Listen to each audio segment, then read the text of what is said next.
ওই যে বলে না, শখের তোলা ৮০ টাকা। হ্যাঁ, তাই তো সেই শখের টানেই কেউ নিজের গাড়িকে মুড়িয়ে ফেলে স্বর্ণ দিয়ে, কেউ আবার ঝুঁকি নিয়ে করে বসে অবিশ্বাস্য সব কাজ। শখের গোলাম হয়ে মানুষ কত কিছুই না করে, কিন্তু চীনের এক নারী যেন সেই সীমাটাকেও ছাড়িয়ে গেছেন বহুদূর। তিনি নিজের পোষা প্রাণীকেই ভর্তি করিয়েছেন স্কুলে, তাও আবার প্রায় ২ লাখ টাকা খরচ করে। একদিকে এমন পরিবার আছে যেখানে সন্তানের স্কুল ফি জোগাতেই খেতে হয় হিমশিম, অন্যদিকে কুকুরকে পাঠানো হচ্ছে কিন্ডারগার্টেনে খরচ করে লাখ টাকা।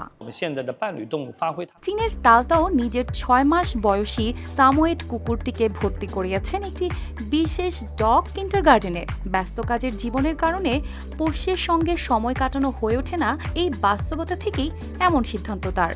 এই স্কুলে কুকুরদের শুধু রাখা হয় না, তাদের বোঝারও চেষ্টা করা হয় ব্যক্তিত্ব পরীক্ষা। মানে কুকুরটির স্বভাব আচরণ কেমন সেটা বিশ্লেষণ করা হয়, এরপর সেই অনুযায়ী দেওয়া হয় আচরণগত প্রশিক্ষণ। অতিরিক্ত ঘেউ ঘেউ করা বা আক্রমণাত্মক আচরণ এসব ধীরে ধীরে নিয়ন্ত্রণে আনা হয়। প্রতিদিন সকালে কুকুরটিকে বাসা থেকে নিয়ে যাওয়া হয়, আবার নির্দিষ্ট সময় শেষে ফিরিয়ে দেওয়া হয়।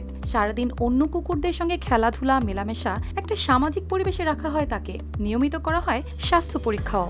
এমনকি মালিক চাইলে অনলাইনে লাইভ দেখে নিতে পারেন তাদের পোষ্য ঠিক কি করছে। চীনে এখন পোষা প্রাণীকে পরিবারের সদস্য হিসেবে দেখার প্রবণতা দ্রুত বাড়ছে। ২০২৫ সালে এই খাতের বাজার পৌঁছেছে প্রায় ৩১২.৬ বিলিয়ন ইউয়ানে। ধারণা করা হচ্ছে ২০২৮ সালের মধ্যে তা ছড়িয়ে যাবে ৪০০ বিলিয়ন ইউয়ান। অর্পিতা জাহান, RTV।